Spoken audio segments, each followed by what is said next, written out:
Hi guys, welcome back to Tea at 4. I'm Christy. And I'm Lauren. And this is a podcast where we talk all things that usually stay in the group chat. The fertility rate in the UK and globally is at an all-time low, with more people deciding to be child-free now more than ever.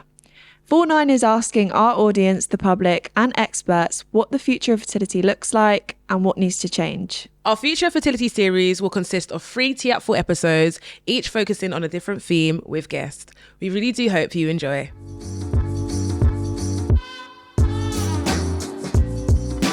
Today, for our first episode in our Future of Fertility series, we are joined by a very special guest. We are joined by Emma, who has a very interesting yet devastating story towards her journey to be child-free. So, Emma, thank you for coming on today. Thanks for having me. Would you mind sharing with us a bit about your story? I have... I don't know where to start with this, actually. Like, tell me your story. Where do I start? So I guess today we're talking about being childless, childless by choice. But my childless by choice journey is quite complex, I guess. I guess I'm one of the only people that's done 9 rounds of IVF, but wants to be childless. Right. Which I think is quite probably an obscure story. I suffer with severe stage 4 endometriosis. And that has led to a whole world of problems. I was diagnosed when I was 27. It took 10 years to be diagnosed. So I was often in and out of hospital and doctor surgeries, screaming in pain, and it just went unacknowledged, basically. By the point I was diagnosed was via surgery, and my fertility was already compromised. Wow. So I was told at 27, you don't have the luxury of waiting, you need to have a baby now. And I suggested it will likely be IVF. Right. So immediately the choice of having a child is taken away and it's been replaced by science. Yeah. Turns out he was right, because it was actually very, very difficult to try and fall pregnant through IVF. I didn't start IVF until I was 32. And then we had 9 IVFs following that. Off the bat, how much does that cost? I've spent about £100,000 on IVF. Oh my God. Yeah. I guess it's one of those things, you get so used to paying for it, like it just become a part of life. For sure. Yeah. But no, there was no spare for savings. It was just going straight into IVF. And I also paid for a couple of private surgeries as well, because the wait lists on the NHS are just too long. And when you're in pain every day and you can't function, you need it fixed. Yeah. So we had 9 IVFs. I got pregnant on my 6th IVF.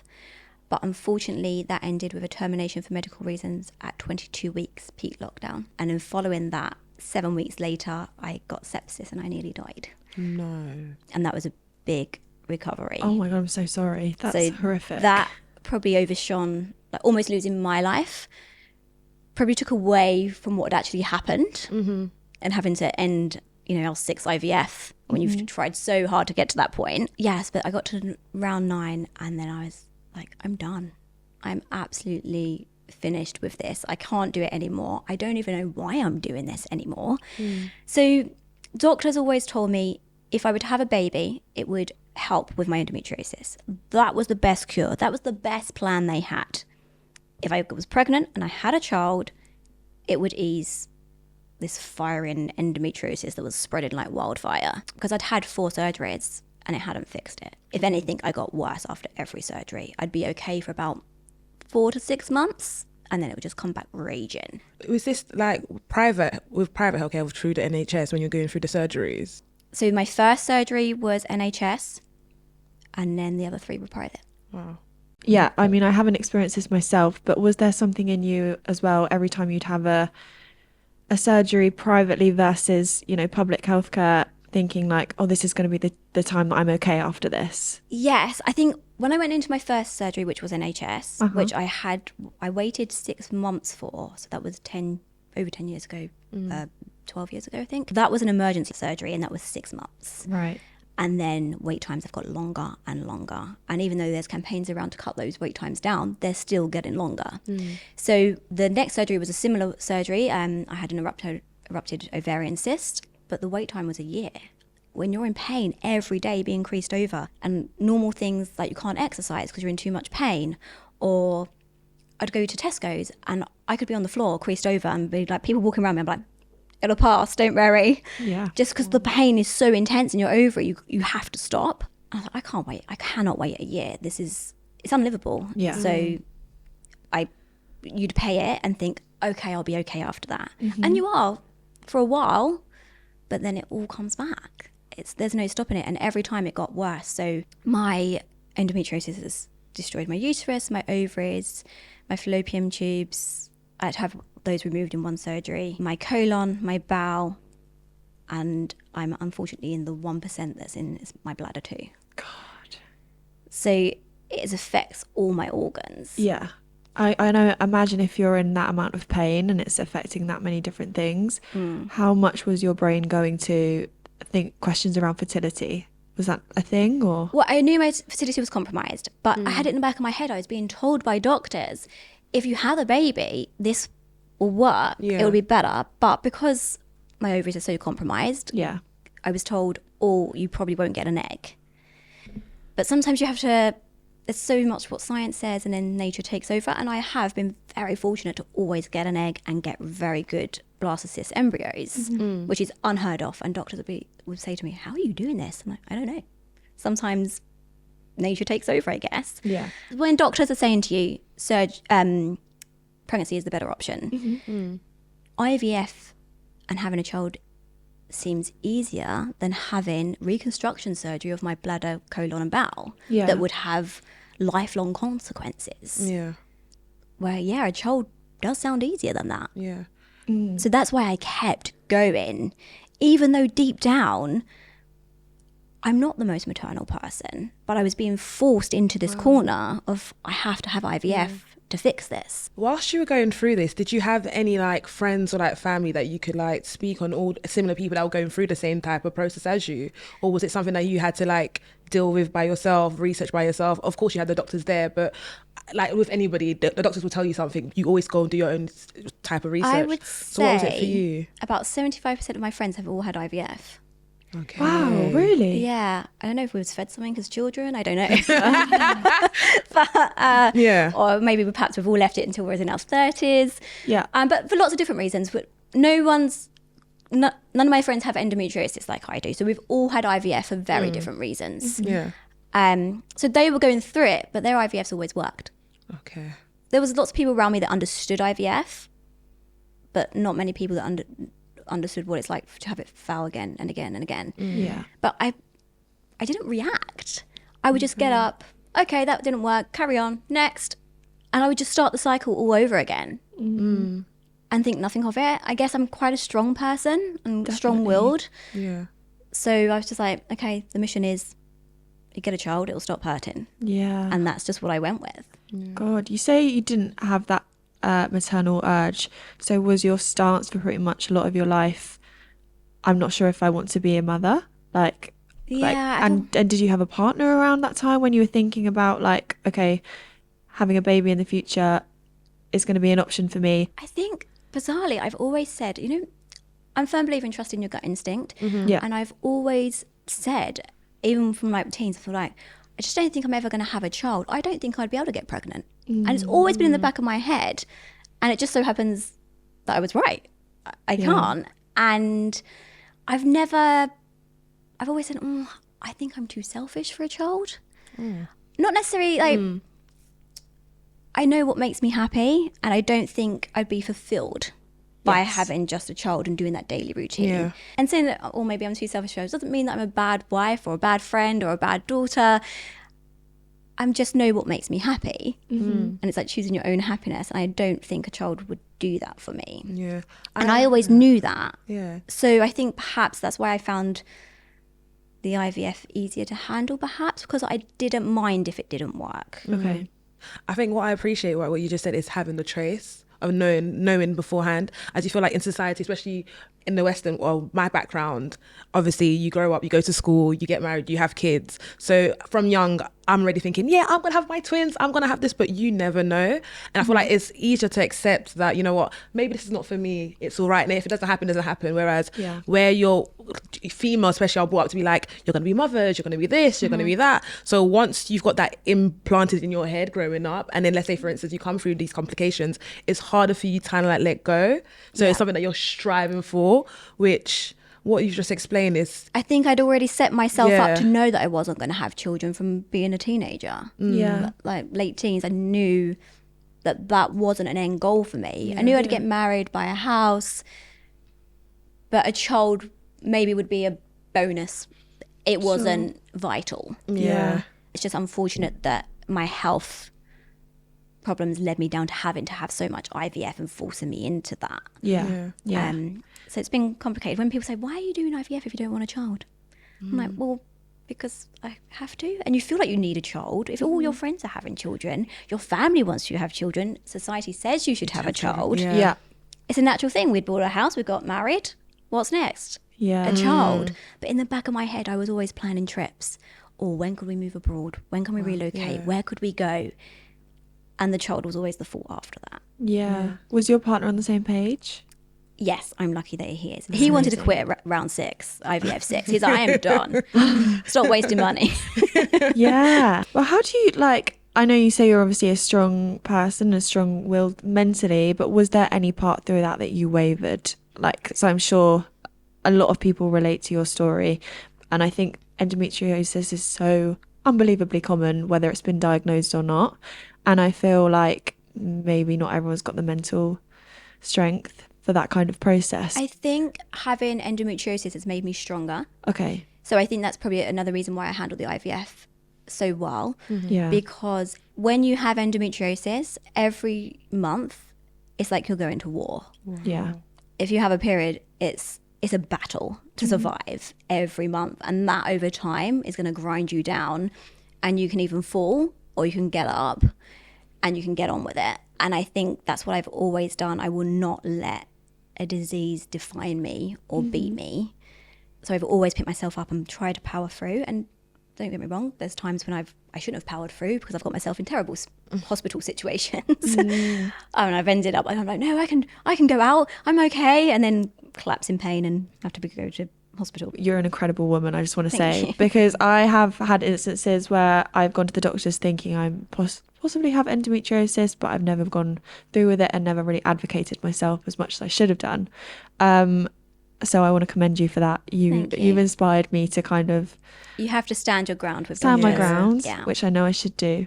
And I'm sorry to kind of take it back to this, but that kind of instance that you had within where you had to force terminate your pregnancy. Termination for medical reasons. What was that whole process like?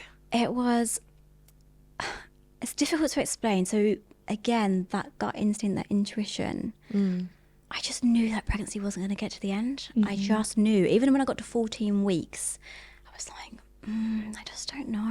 And it was just something, but we'd had a scan and everything was fine. Yeah. And my mum and my husband was like, I think you can relax. I think you're okay. I was like, I just had this feeling. And it was at week 18. I was like, I just feel like I need another scan. Yeah. And I was right. There was something wrong. And I paid privately for that scan because the NHS was like, you're fine, you're fine. And I wasn't going to have my 20-week scan until 21 and a half weeks because of COVID and everything was a little bit delayed. And I had that 18 weeks private scan and it showed that the baby's bladder wasn't developing properly, which as a result would then stop lungs and brain function. And I called a midwife and I had to really fight to get a scan. And they still couldn't get me in until 20 weeks. So it was 2 weeks of calling every hour. I mean, borderline stalking and harassment. But no one was listening to me. And I knew from previous experience from the endometriosis, you have to shout to be heard when it comes to women's health. You really do have to fight your own corner because no one else is going to do it for you. I finally got a scan and the hospital said, I'm really sorry, there is nothing we can do. You're going to have to terminate. Well, it's your choice. You can take full term or terminate. They said, you'll need to give birth, which confused me because I said, well, you've said I need a C-section because I can't give birth because of my endometriosis. But now you're telling me I can. They went, we don't perform that surgery here. Here's a number for an abortion clinic. So I then had to arrange my own termination. And again, I think the language that we use around that, termination and abortion, feel very different. 100%. Yeah. But it was referred to as, there's an abortion clinic. I called them and they was like, we can't touch you. Like, we don't have the facilities to deal with you. If something goes wrong, we can't fix you. Oh my God. So I was like, okay, so what do I do? Yeah. And I had to figure that out for myself. While you're going through this, probably the most traumatic thing that a woman can go through, one of. Yeah. And then I had to figure it all out by myself. Peak COVID. So no one's around. I think the frustration for me, just hearing your story, is that the medical professionals, the ones that you're going to for help, they're the ones they in this process that you're going through, they don't know what to do, so they just taking you to the side, sending you off somewhere else, whereas you're trusting them to find a solution for you.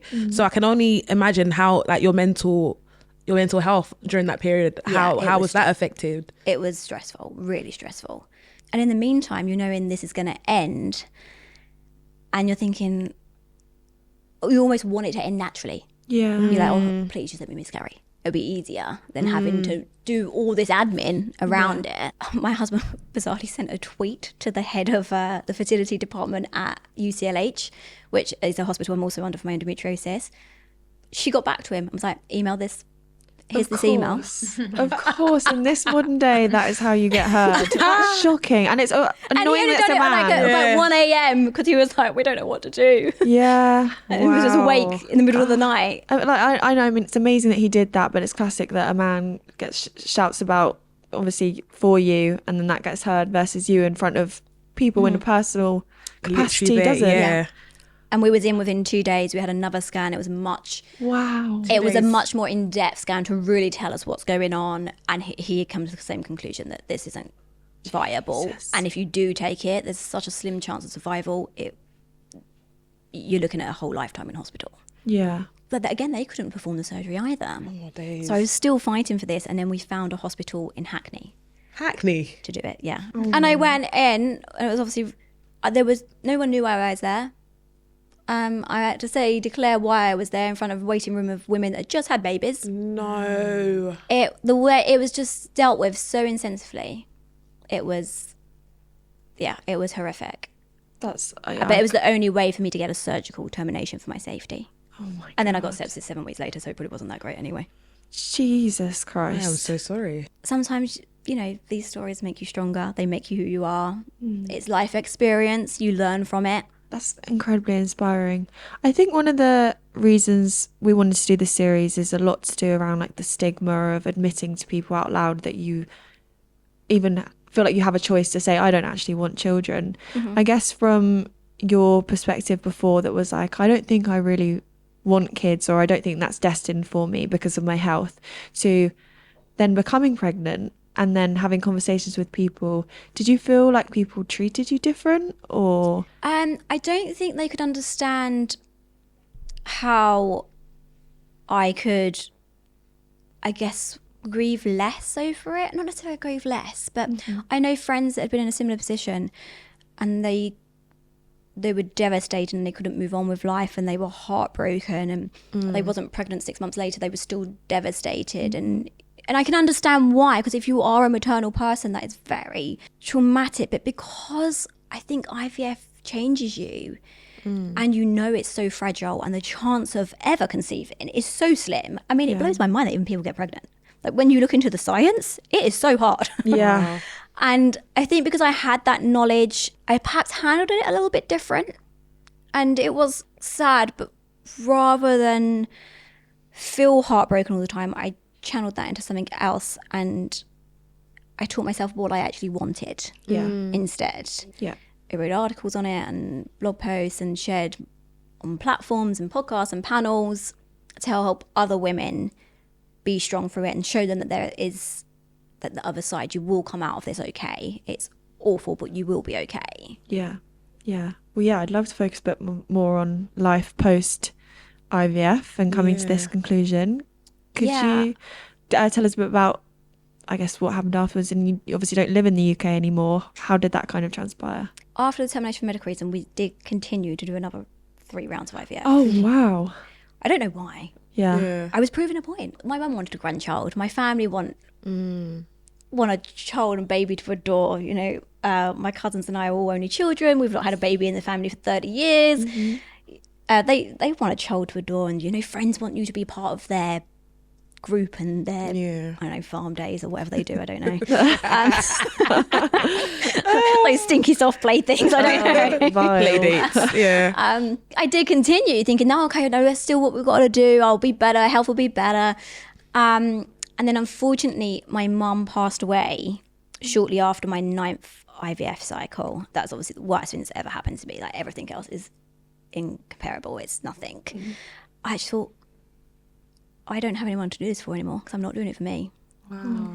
Yeah, so I just stopped, and I thought, I don't have to do this. There's no one. I can just focus on what I want. I don't have to conform to what everyone else wants, and I'm done.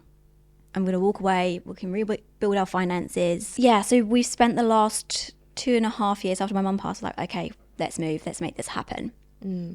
So we road tripped all around Portugal and Spain a few times, and Italy, and really did our research to where we wanted to be. And then we relocated in May 2023, so a year after. Okay.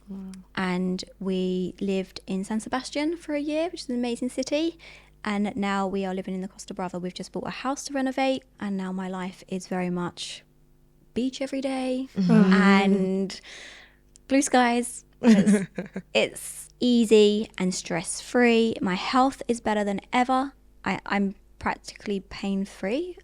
I used to be on morphine in the UK to get through a period. Like, that's not, well, it was my norm. That's mind-blowing. But I can't even remember the last time I took a paracetamol, Yeah. which is crazy to me. Yeah. But it's working, and I wouldn't change that for the world. So you put that down to just purely lifestyle changes, you'd I say? think so. Yeah. So for the first time, I have to have a MRI every year to check that my organs aren't about to malfunction. And for the first time in 15 years, my endometriosis showed no progression. And I was speaking to the doctor about it, and he thinks it's a change in lifestyle, and the number one factor was produce. He said it's less hormones in the food. I'm eating fresher produce, more locally sourced produce. I swim in the sea every day, so it's cold water, no inflammation. It's had such a huge effect on my health. Do you know? I could have saved myself 100k. I could have just gone. I could have gone 10 years ago. God. And do you see? This is going to be really weirdly put, but does Spain seem quite fertile? So a lot of people have kids there. So people with everyone living that lifestyle and taking that produce, are they popping out babies? Do you know what I always say in Spain? There's a lot of children, but they're not heard. Oh. Sounds Victorian. Well, they just go off and play. You know, like, I just find British children really whingy. That is a good It's point. the weather. Is it the weather? Yeah, and the They bad know that they're vibes. always, like, if you're in a restaurant, they're there. Like, iPad. Yeah, on that noise. Right.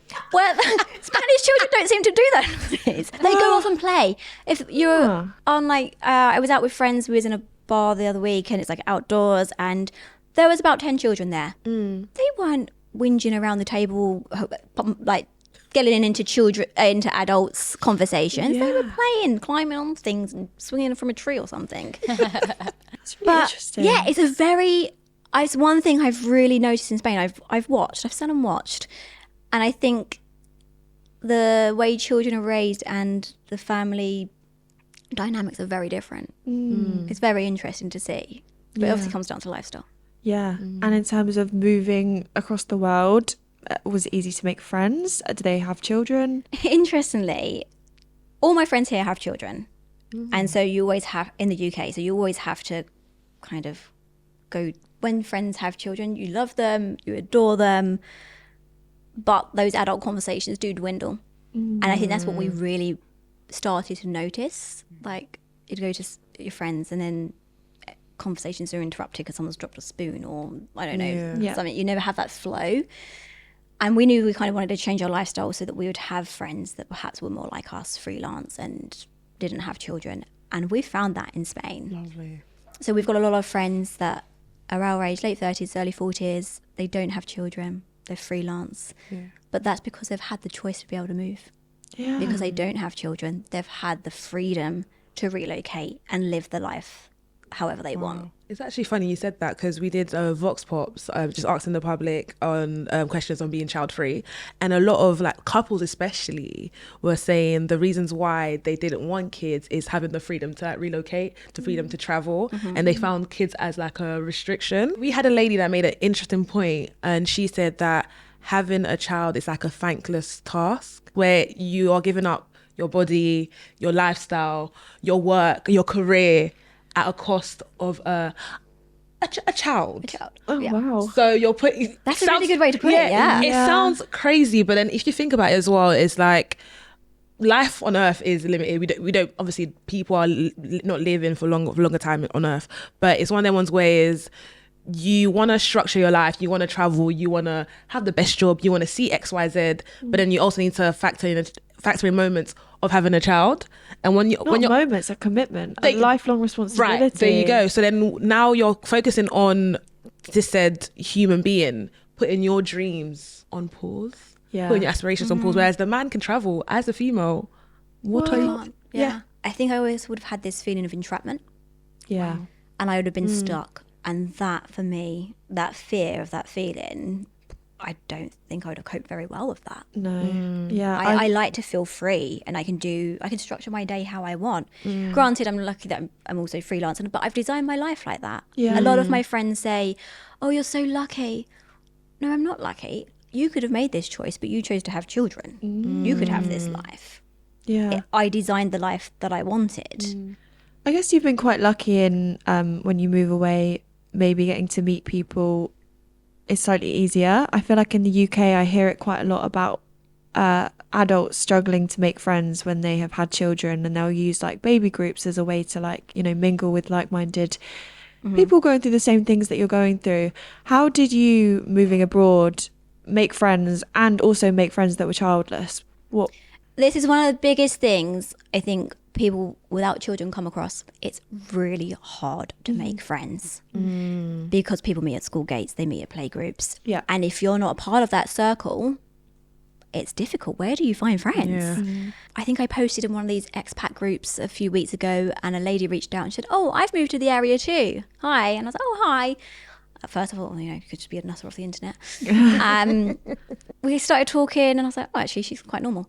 And all I knew is that she was American, that she'd moved a similar time to us. She was about 10, 15 minutes away from me. And we met up for coffee, and she was lovely. And I've made a new friend. We've got a doggy play date on Monday. Love it. I'm sure my dog will ruin that for me because he's an absolute nutcase. But, so I've made friends that way. We made friends. I've made quite a few friends through Instagram. I think the algorithm pushes you together. Yeah. Because obviously you like the same things. You're doing the same things. You're in the same location. Yeah. And so I've made 2 really good friends in the area that I live through Instagram. That is So Who are cool. also friends through Instagram, and then I kind of got into the group too. That's Yeah. no, I'm happy that you have your own community. So here you could be like the cool aunt, you know what I mean? Like, Yeah. I'm the cool aunt with the kids. I am Then you literally the take them drunk, back. the aunt that comes back from her travels, drinks the wine, Yeah. has the fun, and then Yeah. leaves again. I have become that aunt. The cool aunt. Yeah. And then back in Spain, you've got your community where you guys can talk, literally just live life. Yeah. So you don't have that burden of, oh, I should have done this or I should have done that. No. You're good. I've never met anyone that's regretted not having children. A lot of my friends who have had children have said to me, why did I do this?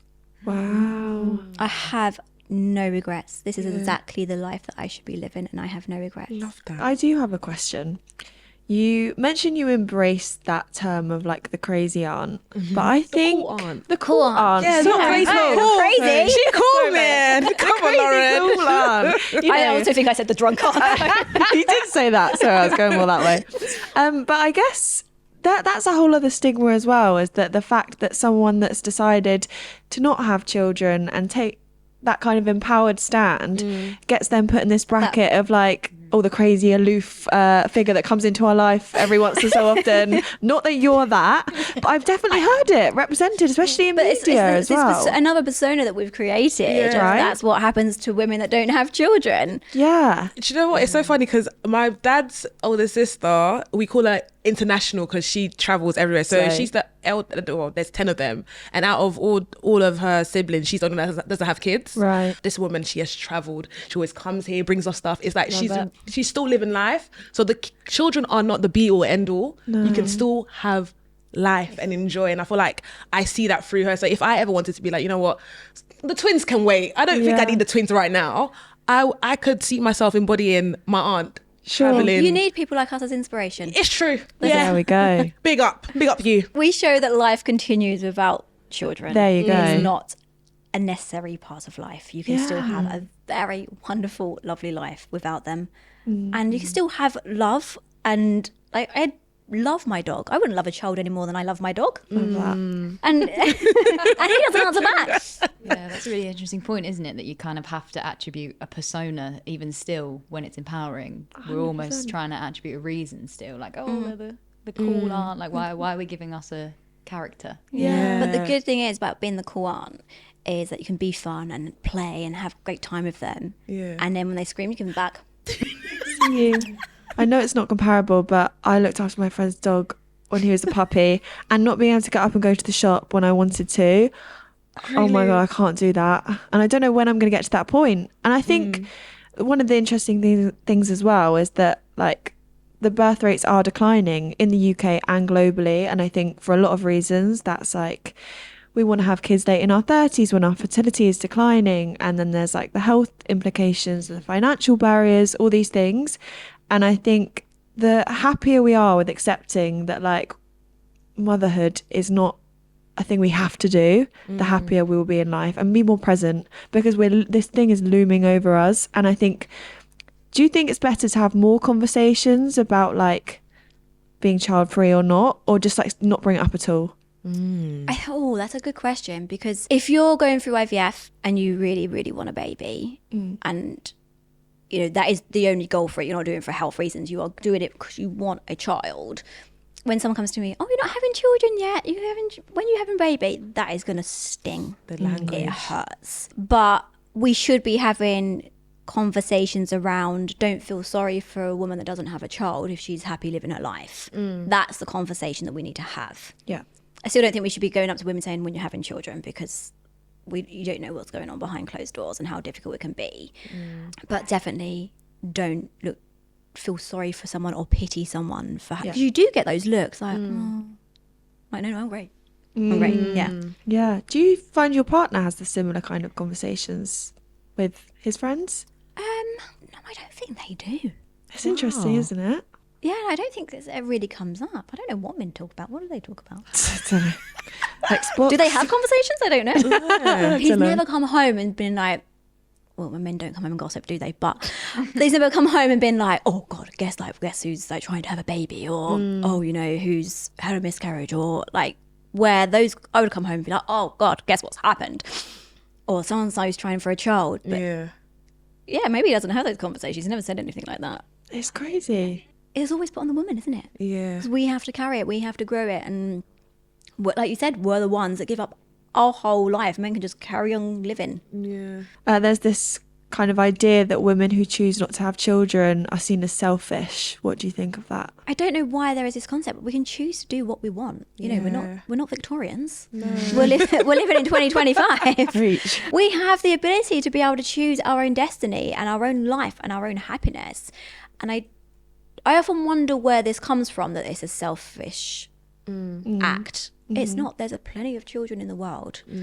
It's not a selfless act. No. If anything, it's far from that, because why would you, if you're not naturally maternal, you wouldn't want to bring a child into the world and not be able to perhaps give it everything that a mother should. When men insert themselves and be like, it's being selfish. No, it's not, because you don't know what our bodies go through. You don't know what we're giving up. So until you guys are in the position to learn and understand what we're going through, then you guys can speak. Until then, I don't think I've ever come across a woman to say that. No. It's definitely always men.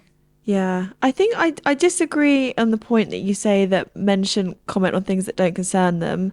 I think they should, but they should shut their mouth until they are educated and informed and compassionate as to women, of course, because I do think this is a really good point. And I think as much as this series, when we were positioning it, we were thinking, you know, a woman's choice to be child free, or like, you know, the queer community and everything like this. But it's just as important for men to be thinking about this too, and for like the way that they come into a relationship and they think it's just like an expected thing for women just to be able to reproduce is like it's Yeah. not always like that, and there's a reason why the fertility rates are declining.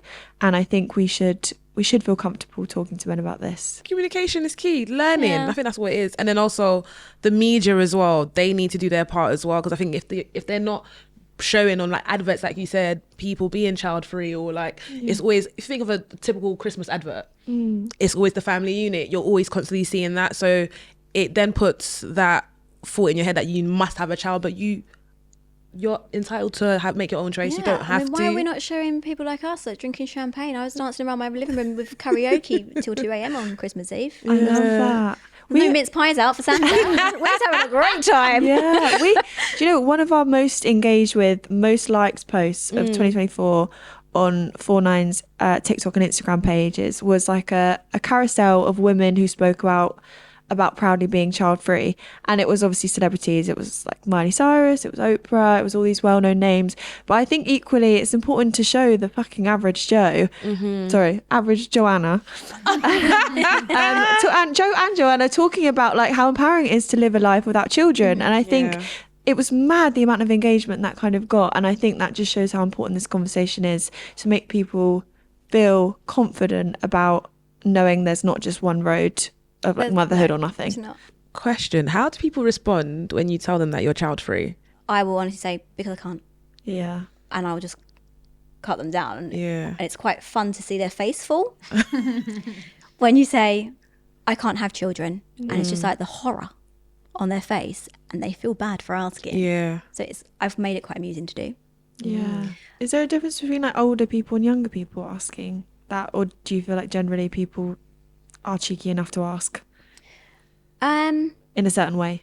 I think probably the older generation ask. But if you sometimes, even if you say, oh, I can't have children, then I'll just stop trying, relax, it'll happen. Not the voice. And then I'll say, oh, I don't have fallopian tubes. They were removed, like that's physically impossible. Yeah. And you're like, you never know. That's And I'm it. like, the amount of people that don't know basic biology is shocking. Oh gosh. Is there any advice that you would give to maybe women in a similar situation where their health is not forcing them but leading them down that path of considering having children, maybe if they're unsure about it? So since I started speaking about endometriosis, IVF, fertility, and then stopping my IVF journey, I've also written about that quite a lot, because it's not something that's mentioned. You only ever hear the success stories. You don't hear about the ones that don't work, because, you know, it's a business. People don't want to see that it doesn't work. The healthcare system doesn't want to show you that. Yeah. But since I have started talking about that, I've had so many women reach out to me and say, how did you do that? How did you stop? Wow. Because IVF is addictive. And I remember the last time when I walked out of my last one, I was like, that's it, I'm done. And my doctor laughed, like, you'll be back. It's like crack, you can't stop. I went, no, I am done. Thank you very much. But like I said, I've had a lot of women reach out and say, how did you do this? How did you stop? Simple as, I was brave. I took the plunge and I just stopped. If you are thinking of doing it and you're on the edge of stopping IVF, or don't know whether you want a child or not, don't feel pressured by anyone else around you. It's your decision. Or ultimately, if you're in a couple, you both need to be on the same page. I'm very fortunate that my husband and I have always been on the same page. It's your decision. Your happiness matters over everything else. And be brave. A child is not the end all to life. You don't need a child to have a happy life. And when you do stop, you'll rediscover yourself. You'll get a little piece of you back, because your mind's not just filled with trying to conceive or IVF, or because it takes over your mind. Like, you stop being able to have conversations and doing things. You start getting your life back. You stop and you'll get your life back. You'll find happiness again. You'll find yourself again. And you'll find what you really, really want. And there is a whole world out there that does not involve children, and it's really nice. Yeah. Love that. Thank you so much, Emma. You're welcome. You mentioned the point about being an only child. I'm also an only child, and my mum actually calls me a miracle baby. So it was not easy for her to conceive, and I think when I did finally come along, it was like, wow. Yeah. That's the only conversation I've had with her around having, you know, what it's like to have a child. And I would like a child in the future, but that's not something I had a conversation with her about. Did you feel like that missing of a sibling when you grew up, and even going through IVF? Did you think, oh, I'm going to have multiple children out of this? Like, what was your thoughts around being an only child and fertility? I love being an only child. Do you? Yeah, I love it.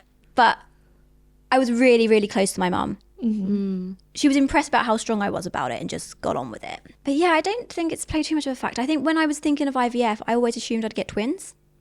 I think you always hope for twins. They do say this, don't they? Yeah. Because you pay so much money. It's like buy one, get one free. In once, out of 2 kids, you ain't see me Done. again. Yeah. So if you wanted one child, that was fine for you, and you just like were not that obsessed with like. No, I think we'd spent so much money on it and it was such a hard Sure.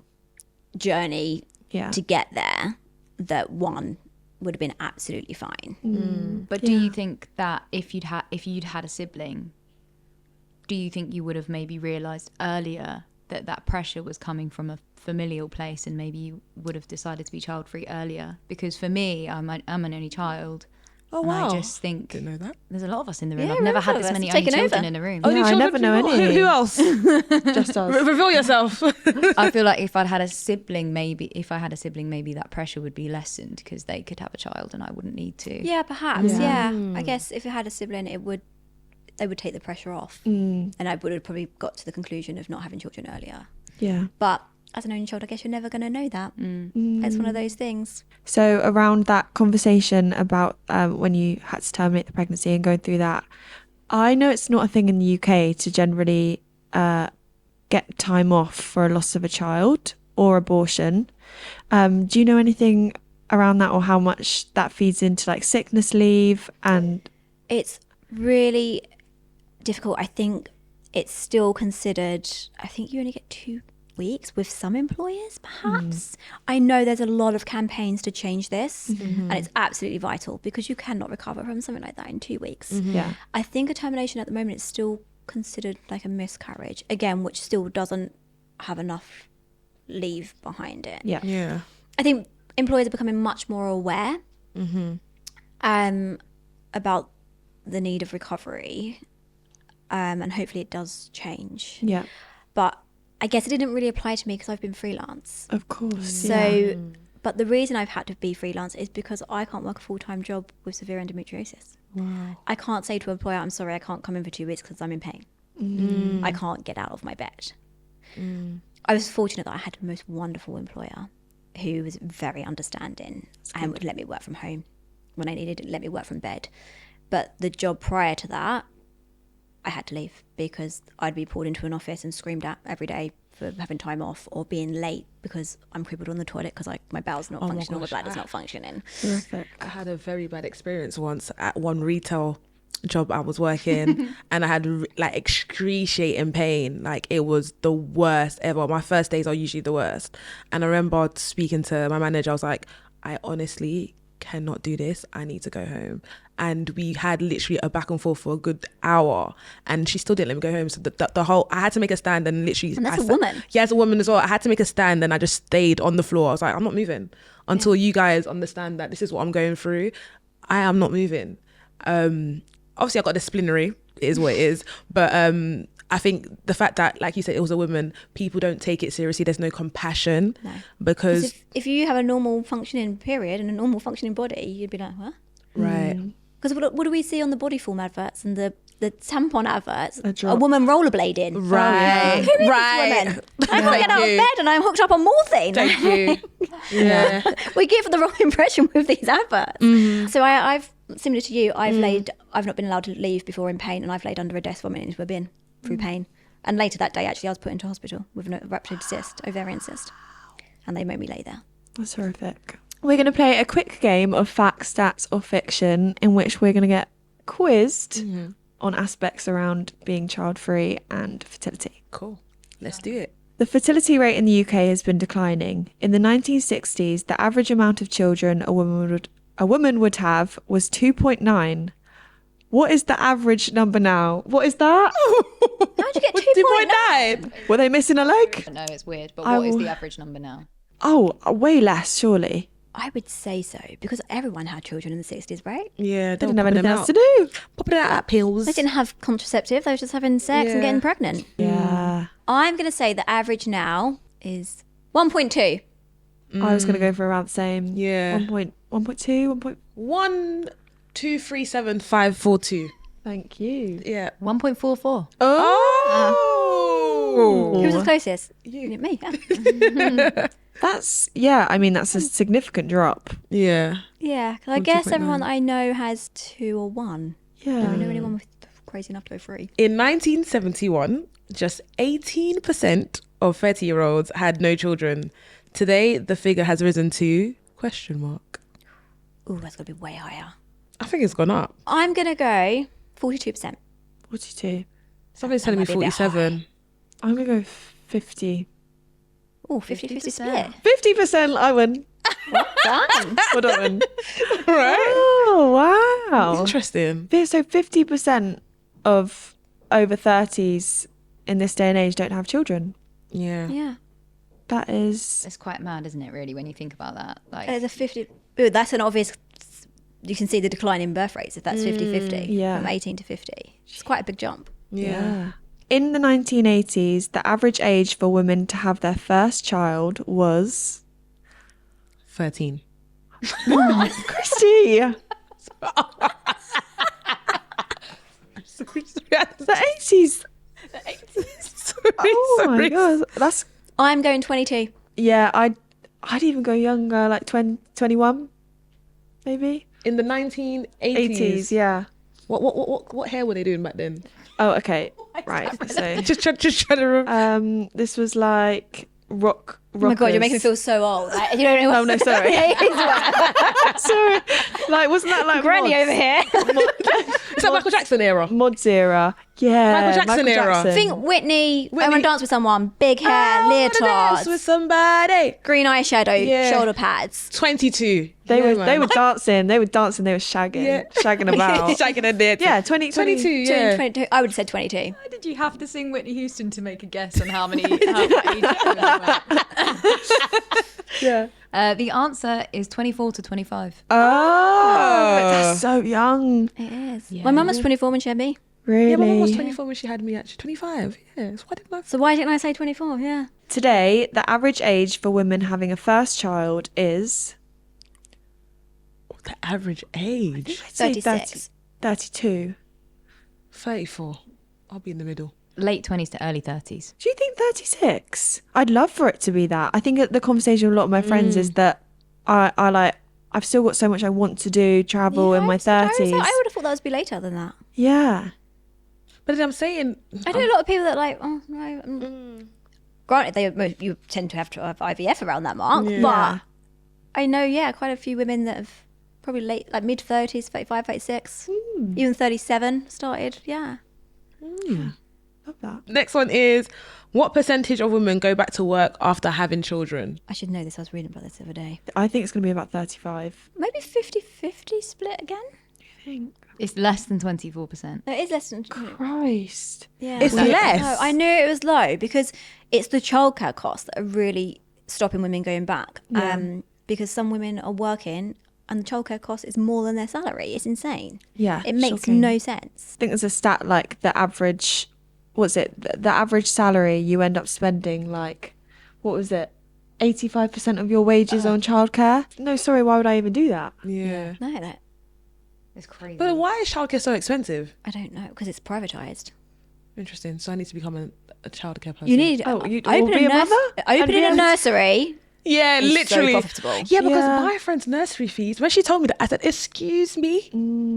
I said, no. Yeah. You got to earn a lot Yeah. to warrant a 5-day childcare, and then if you have 2, that's like double. Shocking. I don't know. I don't think you get like one like half price or anything. I don't think so. I don't think. Promo code. Yeah.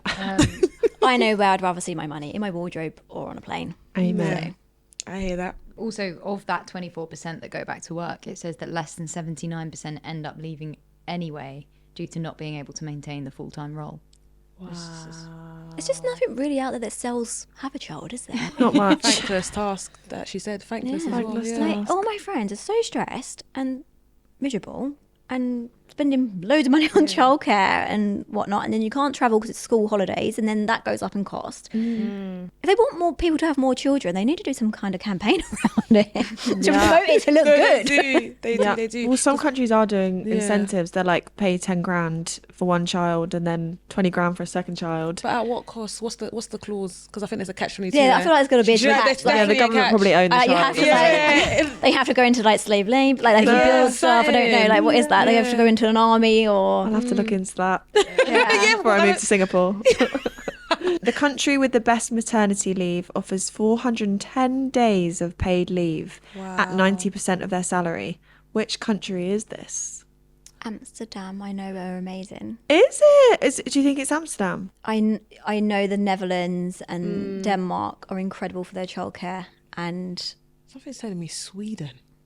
definitely like it could be any Scandi country. I Very would put it down as a Scandi. Scandi They've got it country. right, haven't they? Like Yeah. the working weeks, prioritising your personal lives over professional. So it's actually Bulgaria. Oh, Where's got that? that wrong? Bulgaria. Europe? Eastern Europe. But you're half right because Norway is the next best. It's just slightly less days, but Norway offer 100% salary, Wow. That's brilliant. whereas England is only 273 days Oh. and 90%. Ban England, sorry. Jeez. Okay, well, I'll be moving to Bulgaria. How long does it take for the average endometriosis diagnosis? I know this. I actually have no idea. It's around 7 years, right? And even with that, like, you don't get the actual keyhole surgery situation. Like, how, I don't know. 7 years? You're close. You're close. It's Yeah. 8. Wow. 8 to 10, but I think the diagnosis time is actually on the rise. It's not going down because of the wait list time. Yes, great. Yeah. Cool. Amazing. What are some of the current reasons for being child-free by choice? It's got to be having more money. Yeah. Definitely finances. And it's house situation. I'm going to be renting in a fucking house share until I'm 65. I can't. I literally look at my room and I'm like, where would the cot go? Where would the cot go? I've got my clothes here, Yeah. my floor drobe there. Where will the cot go? Just to feed a child and clothe it as well, I guess. Yeah, you forget about that part. I think having support could be one of them, because if you don't come from a big family, you don't have that support to look after the child. Yeah. I've lost 2 friends to childbirth. So childbirth, the risk of it as a black woman is It's also high. Yeah. It's a lot something higher. that, yeah, I'm getting emotional now. Yeah, Yeah. that's fucking Yeah. I hard. guess I think it's the healthcare system as well that's probably a choice Yeah. of why people don't want to have children. Yeah. If you think the wait list for endometriosis is getting longer, your fertility is highly compromised. That list gets longer, you're not getting the surgery, Yeah. you're not going to be fertile. Definitely. It's a matter of life and death, because even now I'm thinking that I want children, but I could potentially die That's having horrific. children.